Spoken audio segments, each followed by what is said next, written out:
Karno, iki rodo. Masih dudu ibuke Karno. Kita amati pernyataan-pernyataan dari Presiden Soekarno gitu tentang Sarinah. Kayaknya Sarinah ini tuh memang punya pengaruh yang sangat besar. Karena Sarinah itu ngeramut atau merawat Soekarno itu dari umur 7 sampai dia remaja, 15 atau 16. Bisa dibilang seperti periode di mana anak itu ya menyerap banyak pengaruh atau influence. Nah, salah satunya tampaknya kalau kita lihat dari sejarah atau tulisan Soekarno, Sarinah punya andil yang besar.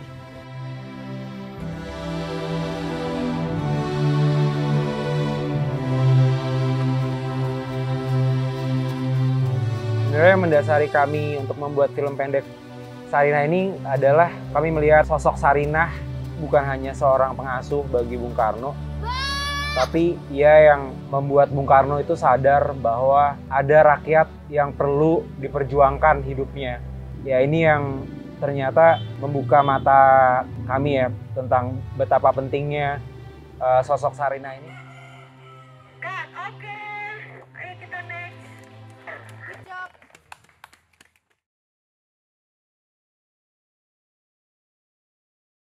Teman-teman usahanya semuanya hingga saat ini kita bisa syuting. Dari kemarin-kemarin kita udah prepare.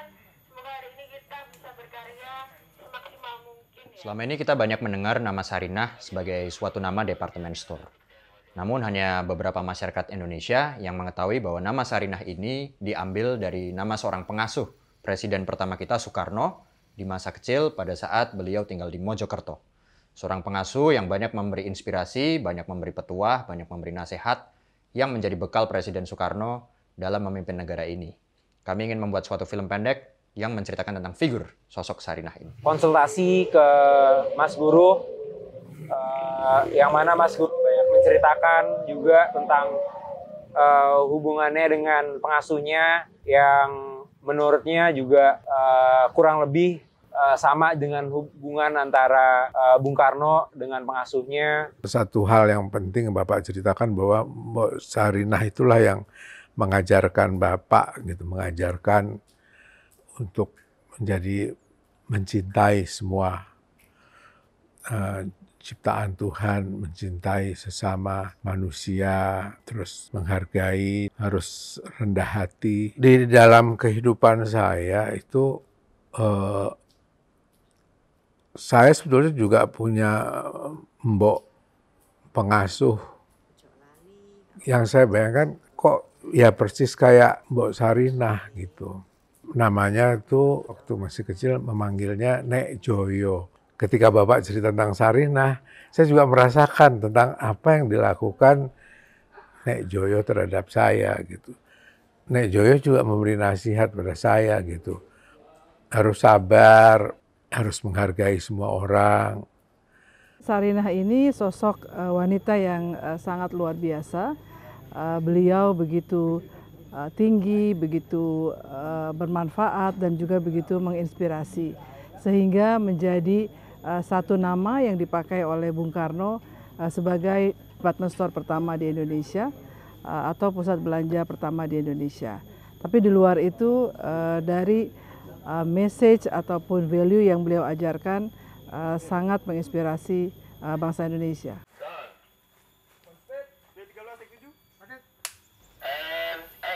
Film adalah salah satu medium yang efektif untuk menyampaikan perasaan dan emosi. Dan kami merasa bahwa kekuatan cerita dari Mbok dan Bung terletak kepada hubungan emosional, hubungan kasih sayang antara Sarinah dan Kusno. Hubungan inilah yang ingin kami tularkan kepada penonton bahwa rasa kasih sayang dan cita kasih tidak melulu harus datang dari keluarga maupun dari orang yang memiliki hubungan darah. Kasih sayang dan cita kasih bisa datang dari setiap orang.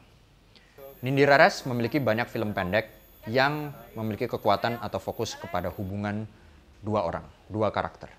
Dalam film pendeknya Gula-Gula Usia, film pendek Kita Orang Basudara, film pendek Elina, selalu memiliki kekuatan akan emosi atau hubungan antar dua karakter. Dan dari situlah kami merasa Nindi Raras adalah orang yang tepat untuk menuturkan kisah Mbok dan Bung ini. karena rentang waktu cerita ini kan di 1907 ya.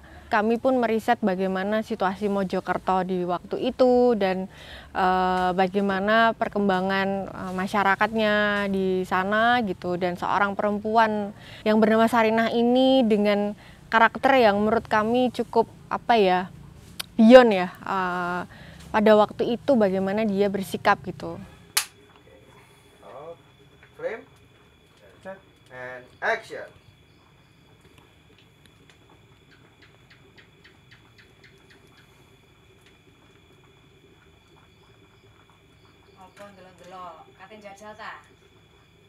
Berusaha untuk mengenal karakter Sarinah ini menantang, dalam arti tidak terlalu banyak referensi yang menunjukkan Sarinah itu dulu orangnya seperti apa gitu. Karena kan kita cuma dapat referensi itu dari pernyataan Soekarno di tulisan-tulisannya, atau dengar cerita dari keluarganya, atau membaca biografinya gitu. Jadi itu adalah beberapa hal yang memang saya lakukan gitu. Seperti biasa saya selalu meriset karakter yang saya akan mainkan jika memang karakter itu pernah hidup begitu ya, atau masih hidup.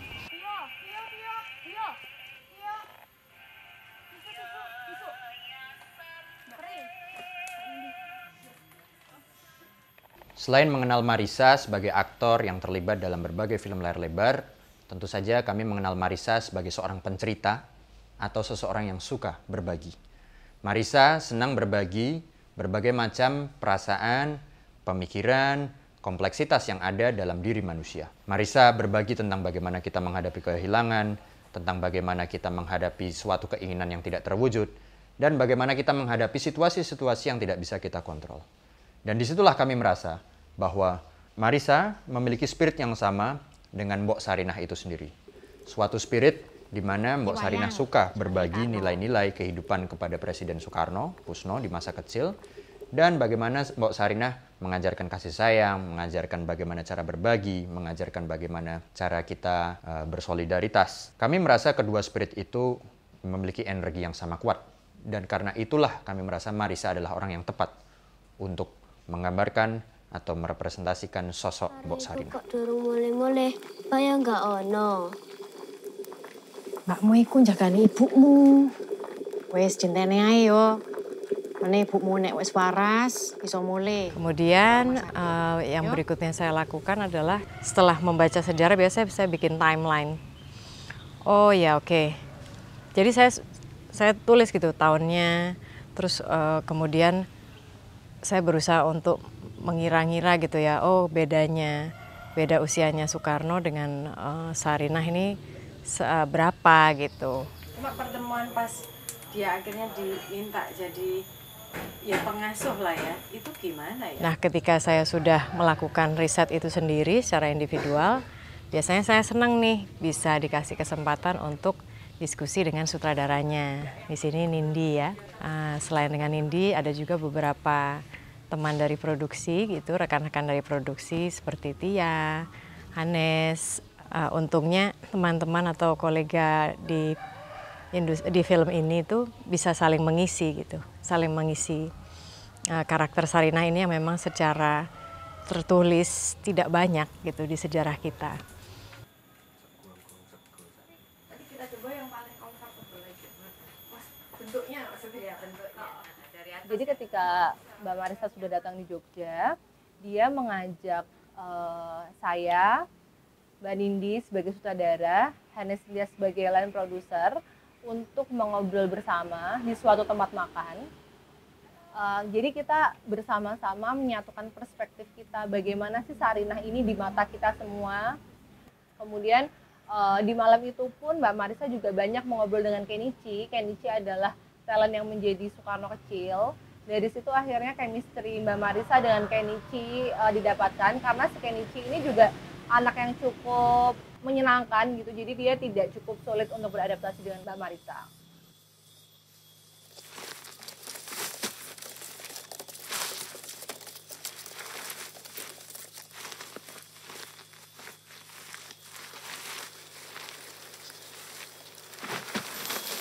Sarinah yang digambarkan di sini itu memang lebih matter of fact. dia menunjukkan bahasa cintanya dengan mengajarkan Kusno itu hal-hal yang berguna baginya. Misalnya gitu, masak. Dengan masak itu selain dia memang mengajarkan masak, tapi dia juga ingin mengajarkan kesetaraan gender.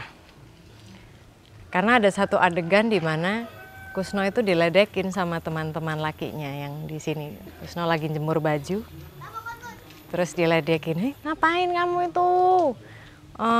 Jemur baju perempuan, mah kerjaan perempuan gitu. Nah, terus ada dialog di mana Sarinah mengatakan, oh enggak ada tuh yang namanya kerjaan perempuan dan laki-laki, semuanya tuh sama gitu. Diajak oleh temannya karena dia menjemur baju dan temannya bilang itu pekerjaan perempuan gitu misalnya.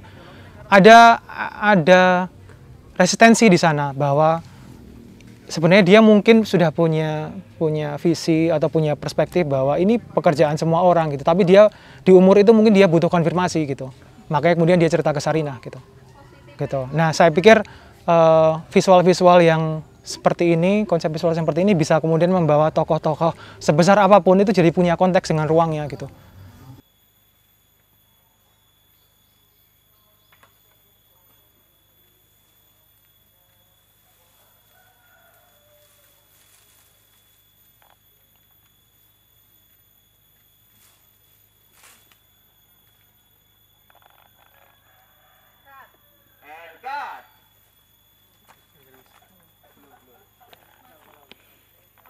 Ya, saya banyak ngobrol sama Mas Bayu ya sebagai DOP-nya, dan kemudian kami bersepakat bahwa secara visual memang cenderung lebih lembab, lebih gelap, dan kemudian kita juga banyak menggunakan sudut pandang Kusno untuk melihat Sarinah gitu dari perspektif lensa dan kamera ini, bagaimana point of view dari Kusno menangkap sosok Sarinahnya gitu. Bagaimana kemudian sosok Kusno atau Soekarno kecil melihat Sarinah dengan karismanya yang seperti itu yang kemudian saya coba serap gitu untuk kemudian saya alih bentukkan ke dalam konsep visual. Nah, salah satunya lighting.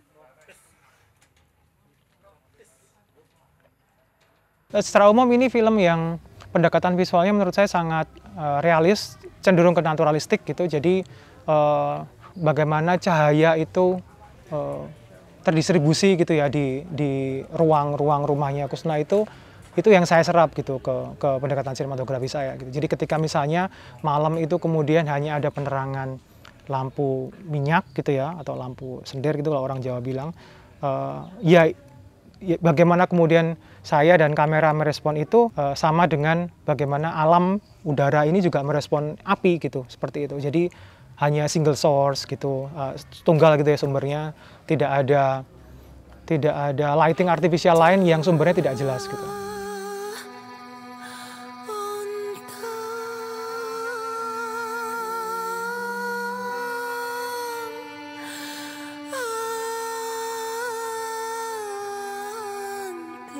Bagaimana Soekarno menamai sebuah gedung yang kemudian menjadi pusat bagi kehidupan juga kan.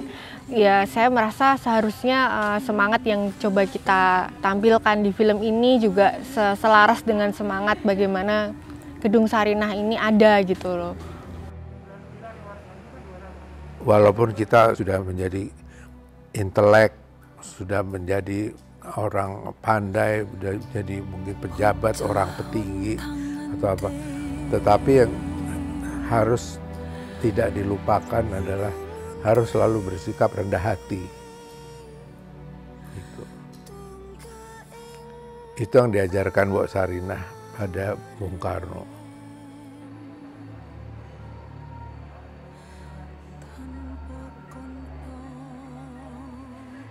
Sebagai pembuat film yang telah membaca, mempelajari tentang karakter Mbok Sarinah ini, kami belajar satu kata, yaitu kasih. Kasih dapat datang dari manapun, kasih dapat datang dari orang yang tidak memiliki hubungan darah, kasih bisa datang dari sosok pengasuh. Kasih yang ditularkan kepada satu orang akan dilipat gandakan ke orang lain, akan disebarluaskan semakin banyak. Dan kami harap agar kasih tersebut bisa menyingkirkan berbagai macam energi kebencian, kedengkian, dan kejahatan. Jadi dengan film pendek ini diharapkan masyarakat benar-benar mengetahui siapa itu Sarinah, apa value-value yang diajarkan, apa spirit-spirit yang beliau tinggalkan, dan apa yang kita bisa petik dari semangat beliau saat beliau mendampingi Bung Karno di masa kecil.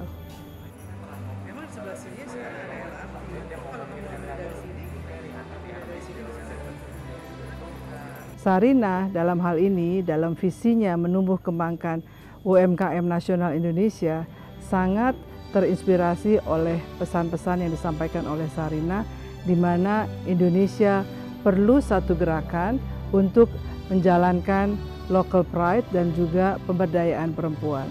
Mari kita ambil manfaat, kita laksanakan pesan-pesan yang disampaikan melalui film pendek ini, sehingga kita semua bisa bersama-sama bergerak menciptakan local pride dan juga pemberdayaan perempuan.